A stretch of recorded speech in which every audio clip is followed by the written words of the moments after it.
vamos a hablar sobre esta visión macro en el panorama postelectoral. Estamos viviendo un año complejo en Chile, ya un buen tiempo de incertidumbre.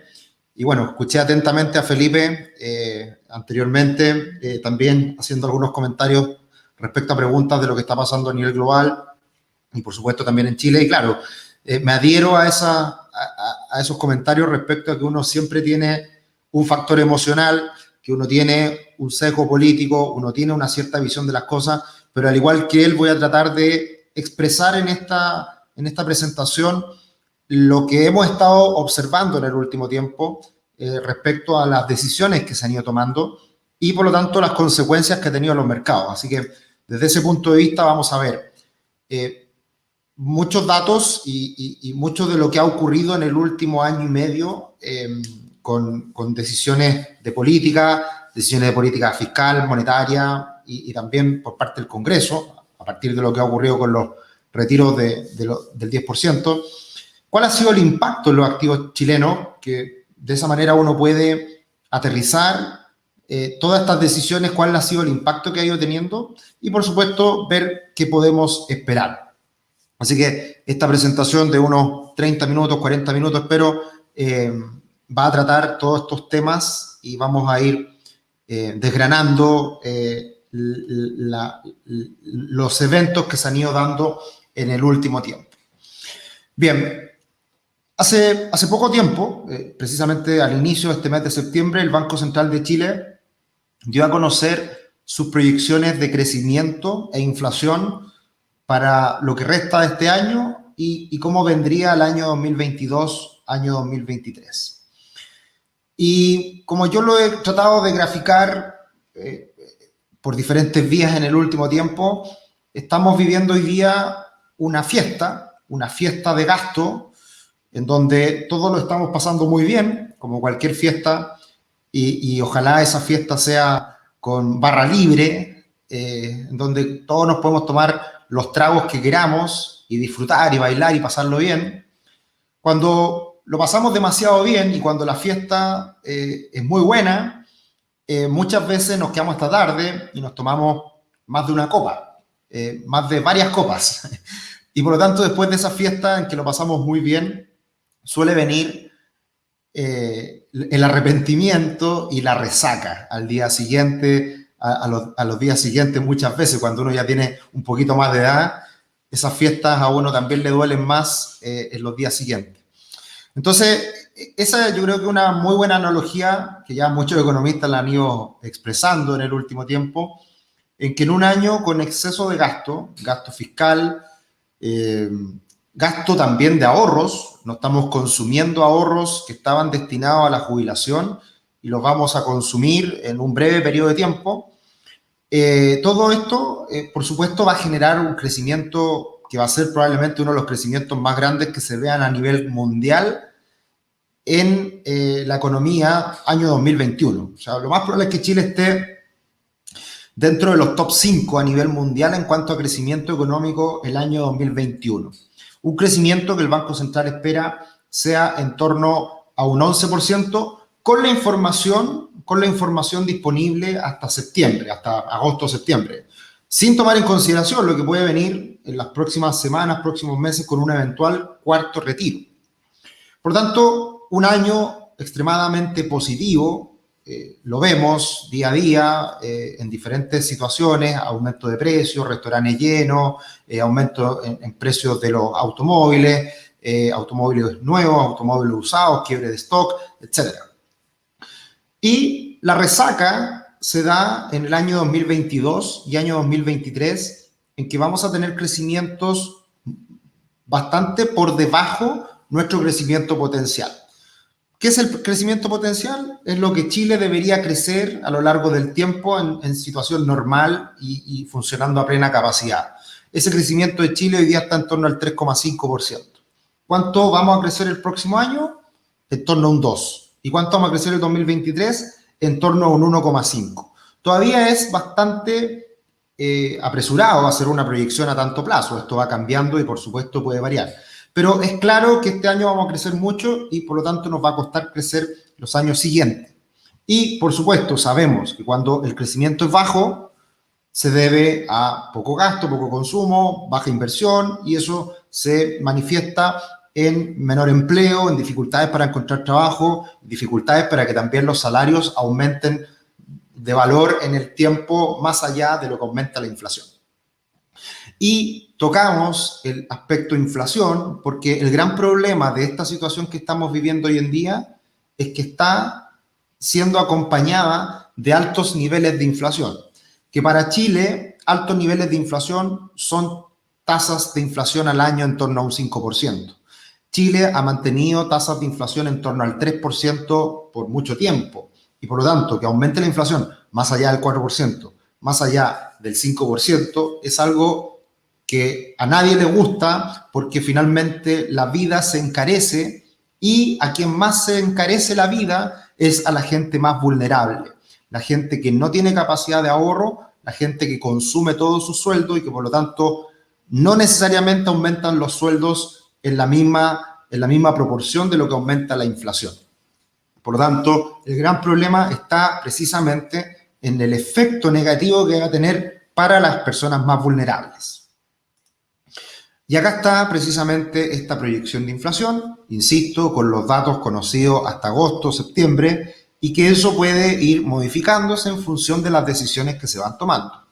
Y ahí está, lo importante en este gráfico es cómo varía la inflación esperada en este último IPOM de septiembre por parte del Banco Central, en donde aumenta esta inflación a un pic muy superior a la proyección anterior que se había hecho en el IPOM de junio. Por lo tanto, ese salto en los precios está llevando a que el Banco Central no le guste lo que está pasando y, por supuesto, por su objetivo de mantener la inflación controlada, empieza a subir las tasas de interés, que todavía lo está haciendo a niveles bastante normales. Todavía estamos con una tasa de interés muy expansiva. La tasa de interés probablemente normal para la economía chilena debiera estar en torno al 4%. Y todavía estamos en una tasa de interés muy baja. Por lo tanto, yo diría que en ese aspecto tampoco es algo tan terrible, porque el Banco Central está solamente subiendo la tasa de interés a la tasa normal, a la tasa con la que la economía chilena también debería convivir en el mediano o largo plazo. Entonces, y ahí se confunden ciertos conceptos, ciertos aspectos del análisis en donde obviamente la tasa de interés de política monetaria del Banco Central tiene impacto finalmente en las tasas para las personas, las empresas, las tasas comerciales, las tasas que finalmente terminamos nosotros contratando un crédito de consumo, un crédito hipotecario.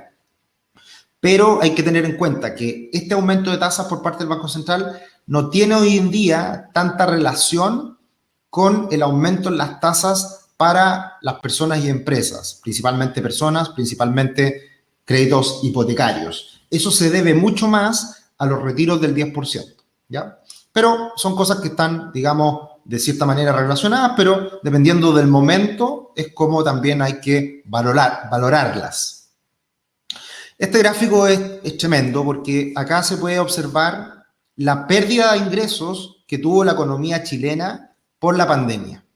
Y obviamente el año 2020, mediados y casi ya hacia fines del 2020, hubo un impacto enorme en la pérdida de ingresos por parte de las familias, de los hogares chilenos, sin duda. Y por eso nace esta posibilidad, esta opción del primer retiro del 10%, que por supuesto vino a combatir esta gran pérdida de ingresos, vino a paliar esta pérdida en ingresos y las dificultades que estaban teniendo las familias. Por supuesto, es algo que se puede comprender, que se puede conocer, digamos, apreciar el impacto positivo que tuvo ese primer retiro del 10%. El gran problema está, y muchos lo dijimos, en que si se abría la puerta, la ventana de estos retiros del 10%, no iban a parar nunca. Y jamás se habían tocado estos fondos que están destinados para la jubilación. Y eso era muy bueno, eso era parte de la institucionalidad chilena. El hecho de tener esos fondos ahorrados para la jubilación, a pesar de que no estuviera cumpliendo del todo su objetivo principal, que es entregar buenas pensiones, permitía al sistema darle mucha estabilidad a las finanzas públicas, mucha estabilidad al sistema propiamente tal, y un sistema que por supuesto era perfectible y que sabíamos el diagnóstico y precisamente el Congreso nunca se hizo cargo de hacer los cambios correspondientes. Entonces yo fui pesimista respecto a que se iba a tocar nuevamente esta plata, pero jamás me imaginé que en menos de un año se iba a retirar tres retiros del 10% y ahora se evalúa un cuarto. Eso jamás me lo pensé y eso es precisamente el populismo reinante que estamos viviendo justamente en un año electoral. En alguna otra charla junto a Ranque hablábamos de este año que se venía repleto de elecciones y por lo tanto era fácil de anticiparse a que iba a ser un año de populismo, pero no ese populismo desbordado que ha nacido a partir de estos retiros de la AFP. Y el gran problema está en que cuando se tocan estos fondos ya es difícil cerrar esa llave. Y en este gráfico lo que se plantea es que hay una pérdida de ingresos, por supuesto. El tercer trimestre del año 2020 se logra compensar esa pérdida de ingresos con el primer retiro de la AFP, pero ya hacia fines del año 2020 y ya iniciado este año 2021, con los IFE, con los bonos que ha entregado el gobierno en el último tiempo, con eso ya se compensa con creces la pérdida de ingresos. De hecho, solamente con los IFE, con los bonos que ha entregado el gobierno, con esos IFE ya se ha compensado la pérdida de ingresos que se había generado a partir de la pandemia. Y todo lo demás es una acumulación de ingresos a partir de los retiros del 10%, además de estos IFE. Entonces, ¿qué es lo que ocurre? Hoy en día hay un exceso de liquidez en la economía, esto es evidente, todos lo reconocen, de hecho es cosa de escuchar solamente a los parlamentarios hoy en día que tratan de inventar cualquier excusa para poder aprobar el cuarto retiro del 10%, pero en general todos saben que es una mala política pública y que finalmente va a afectarnos de una u otra manera, pero también sabemos que se está financiando las campañas políticas con estos retiros del 10%. Ha sido impresionante cómo cada parlamentario ha ocupado esto para salir en las fotos, para mandar videos, para salir en los canales de televisión y finalmente hacerse propaganda, hacer campaña política. Entonces es terrible eso desde un punto de vista de a lo que hemos llegado a partir de esta mala política pública. Entonces, nos hemos gastado ahorros personales que estaban destinados para la jubilación y nos hemos gastado los ahorros del fisco, que son la acumulación de ahorros por muchos años para destinarlo a situaciones complejas de la economía. Entonces, ¿qué es lo que ocurre? En el último comunicado del Ministerio de Hacienda se hace mención a un nuevo retiro del Fondo de Estabilización Económica y Social, el FES, en septiembre, 10 de septiembre. Y con este comunicado se estima que el valor de mercado de los fondos que tiene este Fondo de Estabilización Económica y Social a fines de septiembre será cercano a 2.500 millones de dólares. Esos son los ahorros que nos quedan. ¿Y cómo eran estos ahorros en el pasado? Bueno, llegamos a tener, con el boom del cobre hasta el año 2011, llegamos a acumular 20.000 millones de dólares.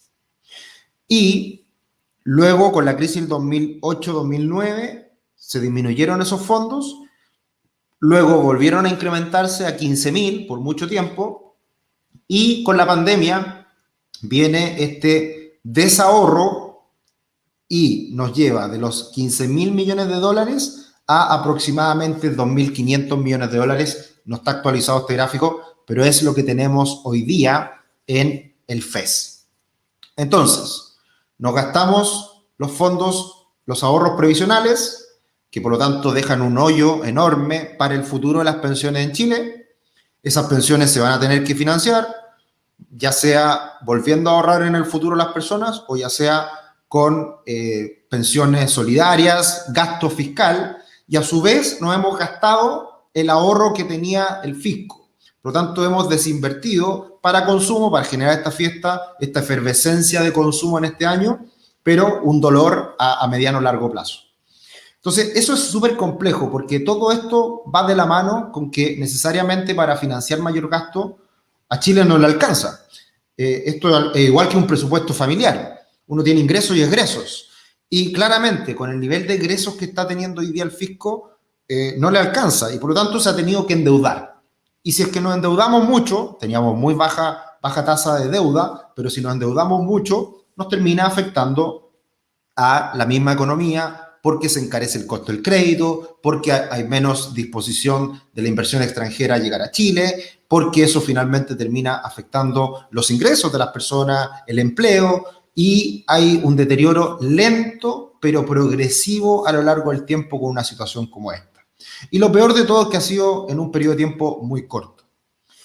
Ahora, entendiendo estas ayudas fiscales en relación a PIB per cápita, tenemos que Chile, incluyendo los retiros del 10%, es el país que por lejos ha entregado más ayudas a nivel global. Ahí podemos ver el puntito rojo superior, es cerca de un 35% del PIB se ha entregado en ayudas entre estos dos, entre estas dos cajitas, ayudas fiscales y fondos de pensión. Ahora, si quitamos los retiros del 10%, está el segundo puntito de más abajo, que es en torno a un 15% del PIB, que sigue siendo bastante elevado y comparable a países como Japón, UK, Australia, Canadá, o sea, países absolutamente desarrollados, siendo un país muy pequeñito el nuestro y con un nivel de ingreso per cápita muy inferior.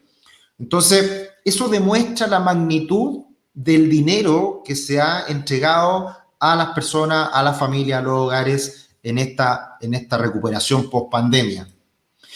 Y haciendo alusión también a lo que ha dicho el Banco Central, del cual lamentablemente se ha puesto en duda mucho de los objetivos y de lo que hace el Banco Central. Es lamentable esa discusión también. En su IPOM de septiembre hace algunos comentarios que expongo acá. Dentro de las conclusiones finales, a esto contribuye también la depreciación del peso, causado en parte por la percepción de un empeoramiento de los fundamentos de la economía producto de la liquidación de ahorro a largo plazo, lo que hablábamos. La liquidación de ahorro de AFP y ahorros fiscales es un impacto que tiene precisamente en los fundamentos de la economía chilena y eso afecta a nuestra moneda, al peso chileno. Y eso finalmente termina encareciendo también los productos importados. O sea, es un hecho la causa que el precio del gas licuado y el precio del petróleo, de la benzina, ha subido enormemente. ¿Y por qué? Porque esos precios han subido a nivel internacional y porque además en Chile hemos tenido un aumento en el precio del dólar y como importamos mayormente estos productos, se encarece considerablemente ese costo y no lo podemos paliar, porque en otra condición probablemente el dólar estaría mucho más abajo, precisamente por el comportamiento de otros commodities como el cobre. Entonces, todo ello en un entorno de alta incertidumbre local. Es así como las tasas de interés, las primas por riesgo y la bolsa muestran un desempeño desfavorable cuando se les compara con sus símiles externos. Entonces, pasamos al segundo punto de esta presentación, que es el impacto en los activos chilenos. Y esta tabla es muy buena porque acá se compara diferentes divisas emergentes desde marzo a la fecha. ¿Y por qué marzo? Porque justamente en marzo, antes del tercer retiro de la AFP y antes de las elecciones de constituyentes y alcaldes, todavía estamos viviendo, entre comillas, un veranito de San Juan, en donde todavía las cosas podían salir bastante bien. Yo todavía sigo siendo optimista, yo todavía creo que hay opciones de que todo esto cambie, ¿ya? Lo único, yo he dicho en todas mis presentaciones este año, lo único que quiero es que termine este año de elecciones, porque ahí realmente vamos a saber cuáles son las reales intenciones o cómo debería encauzarse la política pública y qué van a hacer los congresistas, si realmente quieren beneficios particulares para ello, de asegurarse un puesto político con un muy buen sueldo, o realmente pensar en el largo plazo por el bien de todos nosotros los chilenos. Entonces, quiero que termine este año de elecciones, eso es lo único que quiero, que pase rápido este año. Y menos mal que se postergó un poquito esta discusión del cuarto retiro, porque ya habiendo un cuarto retiro, que espero no avance en el Senado, pero si es que se aprueba, viene un quinto y viene un sexto y vienen más. Entonces, ¿qué pasa luego este año? Entonces, precisamente marzo es un buen momento en donde, comparando el peso chileno con otras divisas, es la moneda más depreciada, es la moneda que ha tenido el peor desempeño, caída del 12% respecto a un sol peruano, a incluso una lira turca, que la lira turca lo ha pasado pésimo este año. Entonces, es una situación que claramente se puede observar que es evidente que el impacto en activos chilenos ha sido importante en este último tiempo. Y acá tenemos al dólar, precisamente, el tipo de cambio real, el dólar real, si se quiere, que es un tipo de cambio que mira mucho el Banco Central y que en esos círculos que ustedes pueden ver ahí en la presentación han sido momentos en donde el Banco Central ha intervenido el mercado cambiario, cuando ha salido a vender arriba, comprar abajo. Y hoy en día, estos datos no están actualizados en el Banco Central, pero sí un analista los compartió en Twitter hace poco tiempo atrás, que Jorge Zelaive, un muy buen economista chileno, él ya nos anticipaba que el tipo de cambio real hoy día está en niveles máximos similares a los de otras intervenciones. Entonces, está llegando el dólar a un punto bastante extremo en donde estos fundamentos no han afectado mucho al peso chileno y por lo tanto está llegando el dólar a niveles que ya no son razonables respecto a otras divisas a nivel internacional. Por lo tanto, no sería raro que el Banco Central aparezca muy pronto preocupándose respecto a este aumento del tipo de cambio y primero haga una intervención verbal en donde diga que el precio del tipo de cambio ya está muy alto y segundo, hacer intervención propiamente tal que es salir a vender dólares.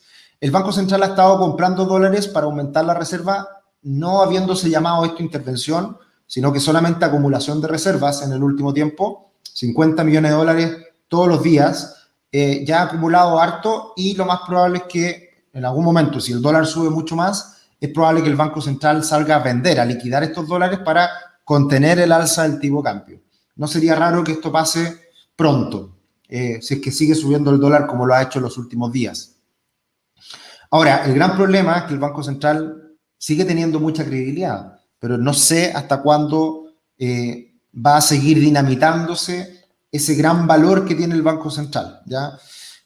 Ahora, el gran problema, bueno, es evidente que el aumento del dólar ha sido relevante y relevante en términos comparables respecto a otros mercados, pero una de las cosas que probablemente a la gente más ha afectado es a las personas que en este momento han tenido que comprarse una propiedad con un crédito hipotecario. Ese es el impacto mayor y también todas las personas que han mantenido instrumentos de renta fija, ya sea multifondo E o fondos mutuos de renta fija en cualquier caso. Porque el aumento que se ha pegado la tasa de interés ha generado una pérdida de valor en los instrumentos de renta fija. Ahí está el bono en pesos a 10 años, que se ha pegado un salto considerable. Hay que tener en cuenta acá que estas tasas estuvieron muy estables año 2015-2019. Justo antes del estallido social, las tasas habían caído muy fuerte por un fenómeno externo y también interno. Y para cualquiera que tomó un crédito hipotecario por ahí por mediados del 2019 o refinanció un crédito hipotecario en ese momento, las tasas estaban cercanas al 2%. ¿Ya? De hecho, nosotros en Rubix, justamente en ese momento, dimos la sugerencia de refinanciar y muchos clientes se beneficiaron por esa refinanciación en ese momento. Viene el estallido social, ahí está el círculo rojo que ven en pantalla, y ahí viene una recuperación, un salto en estas tasas y por lo tanto empieza ya a cambiar el panorama respecto a las tasas de interés. Luego baja nuevamente, también por un fenómeno internacional, y de ahí en adelante viene la pandemia y vienen los retiros del 10%, que son el principal impacto en estas tasas. Eso en el caso de tasas en pesos. En el caso de tasa de NUEF a 5 años también es más o menos lo mismo, solo que ahora estamos en un nivel crítico que mientras no se logre romper, estamos todavía con algo de optimismo o de ver que esto finalmente no se desmadre, ¿ya? Y que sigamos manteniendo, digamos, ciertos niveles razonables. Pero, ¿qué es lo que ocurre? Esto lo he vivido muy de cerca en estos últimos días. Una persona, hace 3 meses atrás, le estaba entregando un banco una tasa del 1,9%. Hace 3 meses atrás, 1,9%, UF más 1,9%. Y en cosa de 2-3 meses, hoy día, finalmente, la tasa que terminó consiguiendo fue un 4,8%. Y eso, en términos de valor, de cuánto significa para esa persona pagar en dividendo, en hipoteca para la vivienda, implica un aumento fácilmente de un 15% en el aumento del dividendo. Es enorme el impacto. Y ese impacto lo van a vivir las familias. Si hoy día es difícil comprarse una propiedad en Chile porque los precios han aumentado, cada día va a ser más difícil porque además de aumentar los precios, que es difícil que caigan, también aumenta el costo de financiamiento. Entonces, es una situación muy compleja la que estamos viviendo y le va a terminar afectando a todos los chilenos de una u otra manera, ¿ya? Eso es lo complejo. Acá miramos las tasas en UF a 10 años más en el corto plazo y esta es la trayectoria con un zoom, mirado más de cerca, cuál ha sido esta evolución. A medida que aumentan las tasas, eso significa que se pierde valor el instrumento, en este caso la renta fija. Entonces aumentan las tasas, pierde valor el instrumento de renta fija. Y por eso ha caído tanto los fondos mutuos de renta fija y también, por supuesto, el multifondo E, que ha sido producto de este aumento de las tasas. Aumento de las tasas, pérdida de valor. Ese es un efecto también, este impacto de los activos chilenos de todo lo que hemos visto. Y por último, el comportamiento de la bolsa. Acá tenemos 3 comparables. Acá no hay que comparar a Chile con Estados Unidos, porque Estados Unidos es otro mundo, país desarrollado, empresas tecnológicas que crecen como la espuma, innovación, se comen el mundo. Acá tenemos que compararnos con el conjunto latinoamericano, que es el ETF ILF. Acá estamos comparando el ETF de Chile, que es el ECH, con el ILF, y también con el ETF de mercado emergente, que es el EEM. Entonces, si ustedes se dan cuenta acá en el gráfico del año 2009-2010, Chile, gráfico de velas, superaba con creces a los mercados emergentes y a el mercado latinoamericano.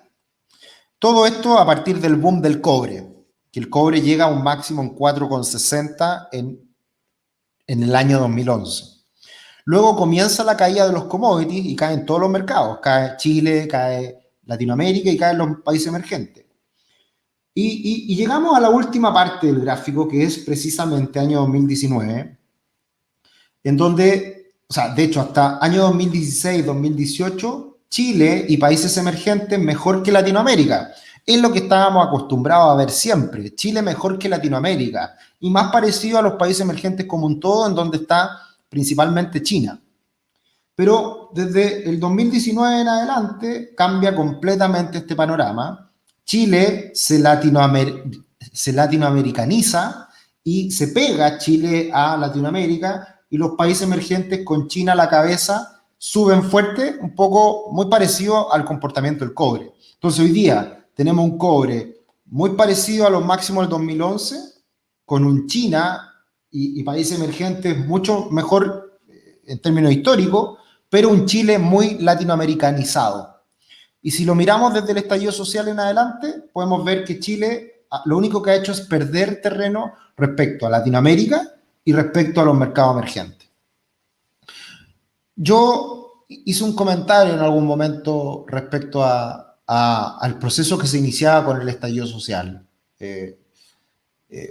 A mis cercanos, por Facebook, en el foro más íntimo. Y yo lo único que veía en ese momento de cara al futuro es que lamentablemente íbamos a estar peor, ¿ya? Porque la única manera en que un país mejore es haciendo una transición lenta. Esto es lento, lamentablemente nos encantaría que esto fuera rápido y que aumentáramos nuestro ingreso al doble o al triple y nos pareciéramos lo antes posible a los amigos de España o luego a un Noruega, a un Finlandia, a un Suecia. A todos nos gustaría ser Suecia, Noruega, Dinamarca, pero son procesos muy lentos, de muchas décadas y transformaciones muy profundas, institucionales, y nosotros íbamos por buen camino. Había que hacer cambios, por supuesto, pero yo tenía la percepción de que esto nos iba a llevar por un mal camino. Lamentablemente, todavía tengo fe, todavía creo que podemos dar vuelta a esta historia y todavía creo que hay cosas que nos pueden sacar adelante y hacer de todo este proceso doloroso, igual para algo mejor, pero ya llevamos 2 años y más allá del estallido social, sino que la clase política que tenemos y todo lo que hemos visto en torno al Parlamento y a estos retiros del 10%, a mí me da mucha pena, me da mucha frustración y no me hace ver con optimismo el futuro desde esa perspectiva, ¿ya? Ahora, que los mercados estén tan bajos, bueno, puede ser incluso puede dar hasta lo mismo, porque de una u otra manera es algo que en el tiempo se puede recuperar, pero es un tema que va más allá de eso, ¿ya? Entonces, ¿qué podemos esperar? Y con esto ya vamos acercándonos al final de la presentación. Acá tenemos a estas maravillas, a estos maravillosos candidatos, lo digo con ironía, y que lamentablemente uno ve que más allá de un candidato, que primero yo creo que no hay ningún liderazgo fuerte en que a uno lo haga soñar y lo haga pensar en un futuro mejor. Yo creo que no existe ese candidato hace ya bastante tiempo. Uno en política es difícil siempre que a uno le guste el todo de un candidato.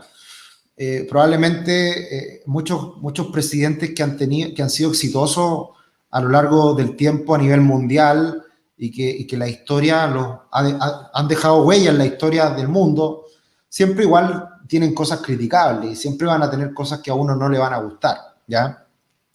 Entonces, yo creo que eso es muy difícil de encontrar. Ahora uno siempre en política tiene que tratar, lamentablemente, de buscar el mal menor. Yo creo que hay mucho de eso en política, porque es muy difícil de encontrar al mejor candidato que a uno lo llene en su totalidad.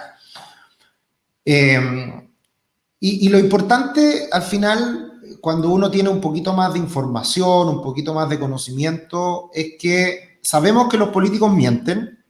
Sabemos que los políticos son poco fieles a su mismo discurso y que se dan vuelta la chaqueta con bastante rapidez, pero yo creo que así como también los analistas económicos, donde me incluyo los economistas, analistas económicos, no hay que creerle tanto lo que digan y la visión final, la conclusión final que uno pueda dar. Lo que uno tiene que tratar de, el análisis que uno debe hacer como observador, crítico de alguien, es que las palabras que dice tengan sustento, en qué es lo que se basa el discurso o una política que uno está dando a conocer. En mi caso, más allá de todo lo que les comento y de una visión final que yo pueda dar respecto a un instrumento, si el dólar va a subir o va a bajar, lo importante es entender lo que hay detrás de esa conclusión, del por qué yo creo que algo va a subir o va a bajar. Es muy importante poder evaluar los argumentos que hay detrás de esa exposición final. Entonces, cuando uno mira los programas económicos, y que lamentablemente, la economía es parte importante de un gobierno, porque aumentar, dar bonos, hacer mejores viviendas, más carreteras, entregar mejores servicios, más salud, más educación, todo eso cuesta plata. Es, nuevamente, igual que en un presupuesto familiar, Por supuesto que es súper importante el amor y la felicidad de la familia y que todos estemos contentos, pero para eso uno siempre necesita recursos, necesita ingresos, necesita lamentablemente de la economía. Entonces, para exponer promesas que no puedan ser cumplidas, ahí es cuando a mí yo me enfurezco, ¿ya? Que es escuchar mentiras literales. Y bueno, acá hay algunos que son bastante extremos en ese caso, otros menos, pero yo creo que todos en general hoy en día están haciendo campañas que son bastante poco confiables, ¿ya? A eso me refiero con estas maravillas que estamos viendo acá. Y mucho más importante, los conglomerados políticos que hay detrás. O sea, hoy día la derecha no es garantía ninguna de que tengamos en el futuro un mejor futuro económico, un mejor país a futuro con la derecha gobernando, porque precisamente la derecha es los que han validado los retiros del 10% y que saben que es una mala política pública. Y claro, ¿qué pasa? La izquierda, yo puedo entender que su estrategia sea sacar retiros del 10% para achicar la torta y finalmente eliminar a la AFP y eliminar el sistema como está hoy día, sin ninguna solución de por medio, ¿ya? Pero lo entiendo. Lo que no entiendo es que una derecha que debiera esto conservarlo, porque en sus bases hay una declaración de mayor libertad, del derecho a propiedad, de un sistema que ha funcionado, y no votar en favor de eso, o sea, no mantenerlo, con lo que vimos ayer, por ejemplo, en la Cámara de Diputados, con 14, creo, parlamentarios de derecha aprobando el retiro del 10%, eso demuestra que al final tampoco se puede confiar en un conglomerado político, ¿ya? Entonces, por eso hoy día creo que estamos en una situación muy compleja. Y bueno, hoy en día, ¿quién está punteando esta carrera? Boric, 31%, la última encuesta CADEM, luego Sichel, 23%, y por los palos se acerca José Antonio Kast con un 18%. Yo veo muy difícil, bueno, primero es difícil poder evaluar la encuesta, sabemos que en la última encuesta estuvieron liderando Jadwe y Lavín, y finalmente salió Boric y Sichel, así que a la encuesta hay que creerle poco, pero obviamente esto va dando cuenta de algunas tendencias, y vamos a ver qué termina ocurriendo. El peor de los mundos sería que en la papeleta final estuviera Boric y Kast, porque eso demostraría unas fuerzas extremas muy polarizadas, y que yo creo que es en cierta medida parte de lo que estamos viviendo hoy día en Chile, una polarización enorme. Si es que le creemos a esta encuesta y si es que se da la lógica, es muy probable que Boric y Sichel vayan a la segunda vuelta. Proboste, al parecer, se desinfló bastante y no es opción. Entonces, si tomamos en consideración esto, yo creo que hay una izquierda más moderada que debiera votar finalmente por un Sichel. Y Boric, yo creo que se va a ir naturalmente haciendo zancadillas autoinfligidas por ejemplo, colocar a la alcaldesa hoy día de Santiago, del Partido Comunista, socios que van a finalmente gobernar Chile. Esa es la propuesta. Y obviamente yo creo que Chile no quiere al Partido Comunista gobernando. Yo creo que fue parte importante de lo que se votó en las primarias. Y por lo tanto veo difícil a un Gabriel Boric siendo el presidente de Chile. Capaz que me equivoque, lo más probable, no sé. Pero lo veo difícil. Y ahí yo creo que un Sichel tiene un poquito más de ventaja en esa papeleta final en segunda vuelta en diciembre de este año. Ahora, ¿qué es lo que pasa? Que salga Sichel no es garantía de nada, lo acabo de decir. ¿Y por qué? Porque Chile está muy polarizado. Y acá tenemos cómo resultó la distribución de las elecciones de constituyente, que quedó muy diversa. A mí me gustó mucho eso. Yo creo que está bien representado Chile en esta convención constitucional. Yo creo que por ahí vamos bien. A mí no me preocupa tanto las cosas que están ocurriendo en la convención constitucional.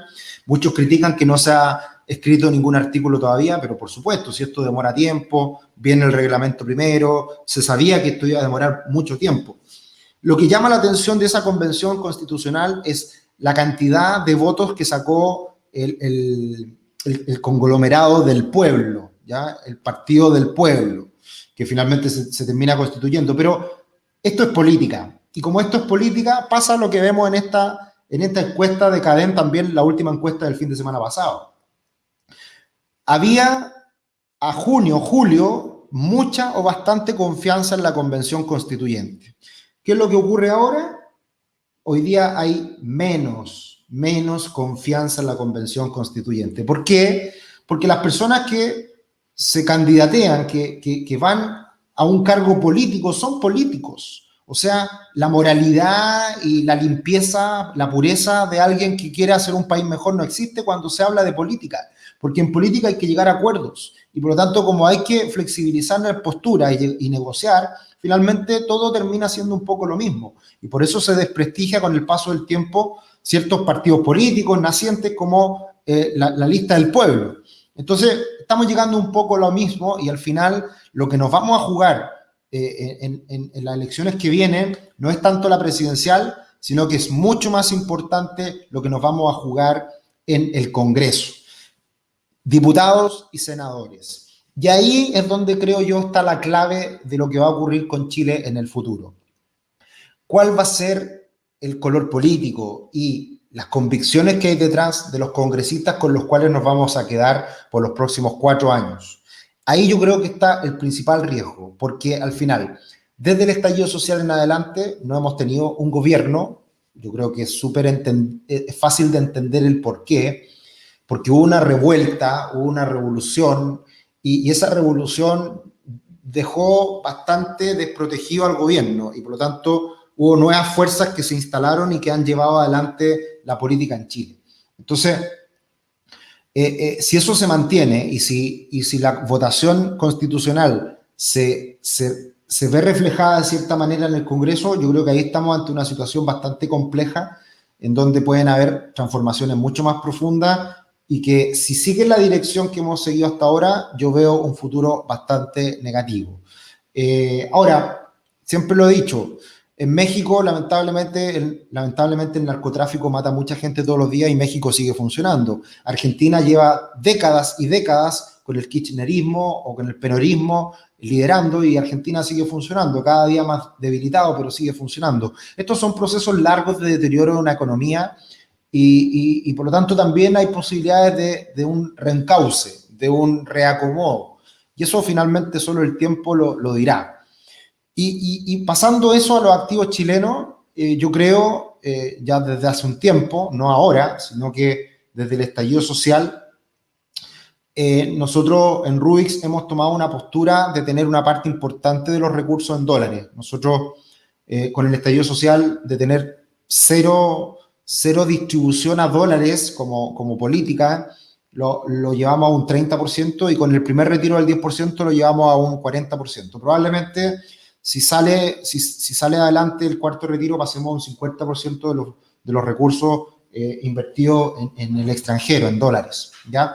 Y por lo tanto, una protección, por supuesto, está en el dólar, y el dólar está subiendo, pero está en 800 pesos, no está en 880, no está en 900 ni 1000 como algunos esperaban. Y yo creo que hoy día está en la parte alta de lo esperable, precisamente por lo que hablábamos antes, de que el Banco Central puede hacer algo al respecto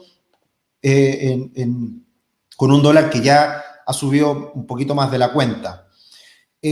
Por otro lado, las acciones chilenas, está pasando algo bien particular. Las empresas chilenas están ganando mucha plata. No han cambiado ninguna ley para que las empresas chilenas ganen menos plata. De hecho, cosas que podrían afectar a las utilidades de las empresas chilenas era una reforma a las pensiones que aumentara la cotización de cargo del empleador. Eso hace disminuir la utilidad de la empresa porque aumenta el costo laboral. Lo que sí está afectando a las empresas chilenas es el aumento de los costos financieros y que finalmente el ánimo para invertir en Chile cada día es menos atractivo y por lo tanto las empresas no están reinvirtiendo, sino que están entregando dividendos a los accionistas. Y esto es impresionante. Colbún está entregando un dividendo de $1.000 millones, que significa un dividend yield del 40% del precio de la acción. O sea, del precio de la acción, previo a este anuncio, la empresa me está pagando un dividendo del 40%. Eso es una locura, nunca antes visto. Y eso está pasando mucho. De hecho, las proyecciones de entrega de dividendos para el próximo año son enormes. Son dividend yield en muchos casos del 7, 8, 12, 15, 20%. Y eso, ¿qué quiero decirles con esto? En que la inversión en empresas chilenas, a pesar de que han caído de valor las acciones chilenas, el mínimo fue alcanzado en marzo del año pasado en pandemia, de ahí en adelante las empresas chilenas, el IPSA ha estado subiendo. Pero hay muchas empresas que siguen muy castigadas y el tema está, por ejemplo, un ILC, que ILC anunció recompra de acciones esta semana. Lo que ocurre es que están ganando mucha plata igual, entonces esa plata de una u otra manera va a llegar al bolsillo del accionista, ya sea porque va a aumentar los precios en algún momento de las acciones o porque van a distribuir dividendos. Entonces, hoy día invertir en acciones chilenas creo que es súper atractivo, a pesar del futuro poco alentador que tenemos, porque esto es muy paradójico. A pesar de que se quiere terminar con las AFP siguen cobrando, las AFP siguen ganando mucha plata y las AFP probablemente van a tener muy buenos resultados en el corto plazo. Y ahí es donde los políticos le mienten a la gente porque hacen una política pública pésima, que es sacar los fondos, entregárselo a la gente, la solución rápida, pero en realidad no se han puesto de acuerdo para cambiar la ley. Y eso viene pasando hace más de 10 años. Entonces, mi mirada hacia el futuro no es muy optimista, pero todavía creo que nos podemos salvar. Principalmente, lo que puede cambiar la situación es lo que haga el Senado ahora con el cuarto retiro del 10%. Si el Senado lo rechaza, ya podemos ver algo de institucionalidad, algo de ánimo a frenar esta fiesta que nos hemos dado este año y a volver a la cordura. Yo creo que eso puede ser una muy buena señal política que cambie el comportamiento de los activos chilenos. Dólar alcista, todavía tiene espacio para subir 810, 820 en el corto plazo. Después de eso no sabemos qué puede pasar. Si sigue subiendo sería una muy mala señal para Chile. Y acciones chilenas me gusta, tratar de buscar las más castigadas, las que se espera entreguen buenas utilidades en el futuro. Acá hay un listado que puede ser una referencia. Así que esa sería mi presentación. Los dejo invitados cordialmente a que nos sigan en YouTube, en nuestro canal Rubix. Cada día se suma más gente, toda la semana hacemos una revisión de los mercados los días domingos, muchos webinars, y también nos pueden seguir en redes sociales, ya sea el mío personal, @stricio, o el de la empresa, @rubixcl.